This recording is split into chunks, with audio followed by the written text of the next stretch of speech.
Good afternoon, everybody.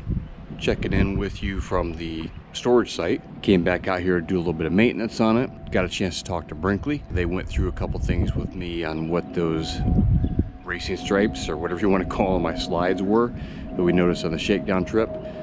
That's a little concerning. I see some scraping on the side of that window. I'm gonna zoom in there. So I'm going to take you along on the journey on how we're cleaning those up.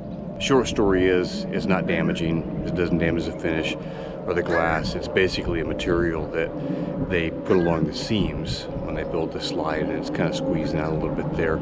So where the rubber seals meet it, it's grabbing it, dragging it across the slides in the glass. So we're going to clean that material up and then try a couple products to clean off the residue, so we don't have any sticky goo on the side of that, grabbing up dirt and, you know, sand or whatever might be damaging to that stuff if we let it stay there. So let's take a look at that. What you're seeing there is just some sealant, whatever that material is. It's a butyl, or it's not a caulk, but I think it's a butyl tape, but it's squeezed out there, and then it drags along the side because of what it's doing over here, where the rubber seal is catching it and squeezing up against it. When the slide is closed, it kind of leaves a little material on there, and you see it's pulling all the way across. So it's just dragging it across there. It's not damaging it, it's not scratching it. You see one up higher there, and it went across the glass, and that was what I first noticed, was some streaking on the glass. And of course I was really concerned about that it was scraping my glass up. You know, it looked like some sand on there or something.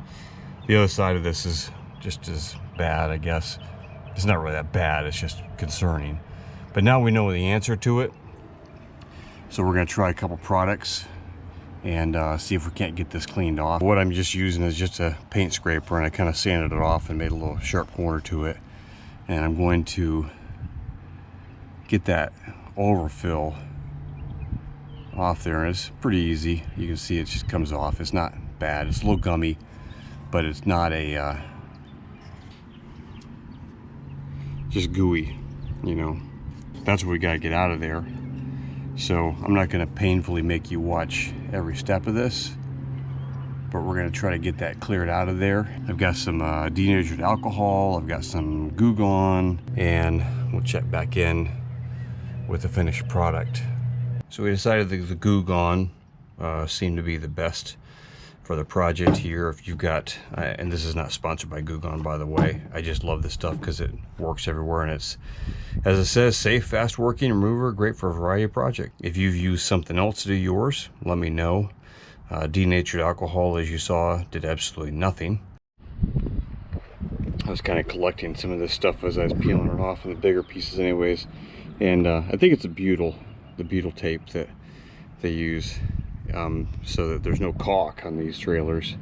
Brinkley doesn't use caulk anymore on the edges. Does never dry, does never dry out like caulk would, so that's why you don't ever have to re-seal the outside of your trailer. Everywhere in here you won't see any ugly caulk that turns yellow with time, though you have to go along and reseal every so often. That's what it is. And that material there, you can see, you know, this, my Brinkley now is just about a year old.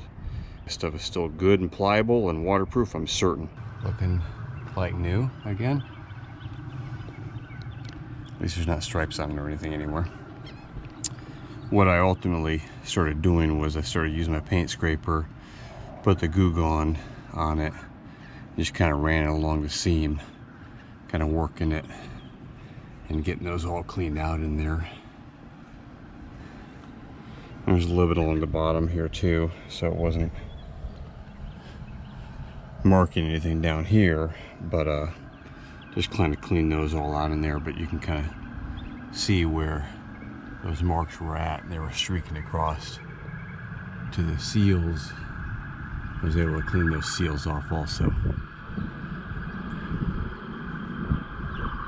A little bit easier on the mind that the side of my finish isn't being torn up. So we're going to take it inside here for these areas that we can't quite get to when slides out, and I'll rejoin you in there.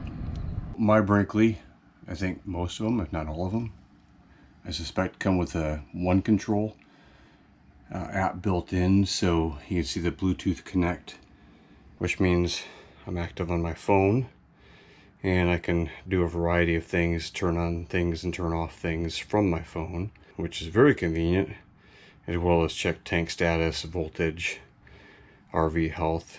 You can build your own checklist for your setup and tear down, you know, control things as far away as Bluetooth will reach anyways.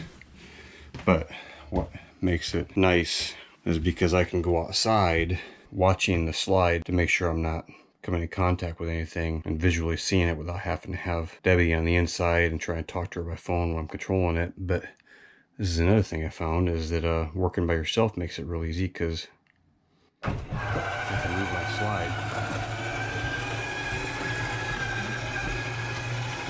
from my closet. That's probably good enough. So what I wanted to do was move that in.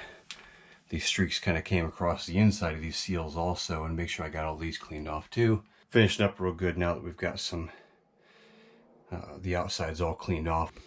See a little bit down there, just a little bit of leftover there. And we'll check the other side as well. All right, y'all, we're back here in the garage now. It's been a couple days since I was working on the trailer, but I brought you all back here just to kind of finish up and go over the denatured alcohol I talked about, or fuel. I didn't get that on film. Actually, I got it on film, but the video was corrupted or ruined or whatever, so it's not usable. But it did nothing for the butyl. It just wiped over the top of it and left it all there. So I kind of was optimistic that that would knock it down, because I've been successful with getting off overspray and tar and bugs off of, you know, the truck with that, and it's safe for the paint. I decided not to use paint thinner. I had a jug of that to use, and the same thing with the acetone. I really kind of feared using those on the finish of the trailer would probably, if nothing else, destroy the shiny or the clear coat finish on it, and then it'd have a foggy spot on there wherever I did it. So fortunately, the Goo Gone was the choice for me. If you use something else, let me know. But that seemed to knock down that butyl.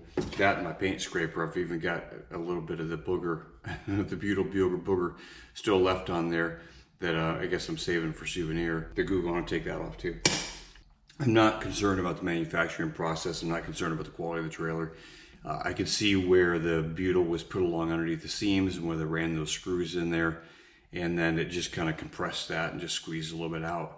The rubber seals picked it up and drug it across there. No damage to the trailer, to the finish. I think had I left it on there, and if it started picking up sand and grime in there or grit in there, going back and forth over the top of it repeatedly would probably eventually damage the glass or the finish. So I'm glad I got it off when I did. And I haven't noticed it on the other two slides, only on the bedroom slide. So just that smaller slide. But Goo Gone did the job for me. And with a little bit of help from Brinkley, they told me exactly what I was dealing with. Hopefully you use this, or it's beneficial or informational to you too. It didn't take but just maybe half an hour to get everything set up. It probably took me longer to film than it did to actually wipe it all down and to scrape it all out of there. Like you saw, I climbed inside the bedroom closet and got around that inside wall and get some more inside work in there too. So not a big job at all, and a lot more comfortable now knowing that there's no damage on the outside of that. Listen, if you all enjoy this, don't forget to give me a like, or even if you enjoy the channel or you'd like to see more, subscribe to it.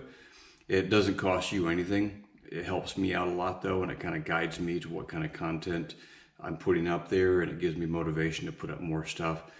This editing stuff and putting these films together is a lot more difficult than I ever suspected it would be.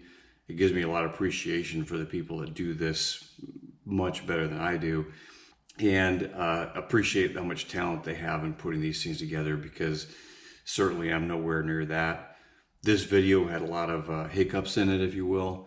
I got some errors in my video where I just couldn't clean them out. I think they got corrupted somewhere, transferred them over to the computer or something. But so I apologize for the quality of it. I promise it's going to get better. I'm learning as I go. If you have any suggestions for what you'd like to see, be sure and put it down in the comments as well.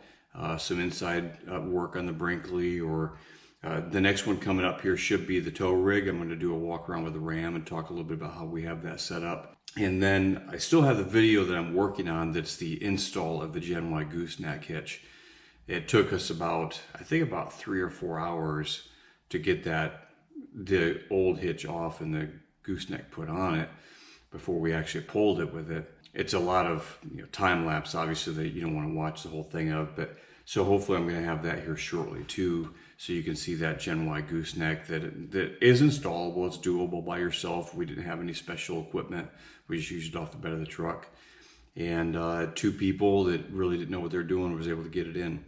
So hopefully look for that here shortly too. I'll link the Brinkley Shake Down video down at the bottom that this originated from, where I first found those scratches.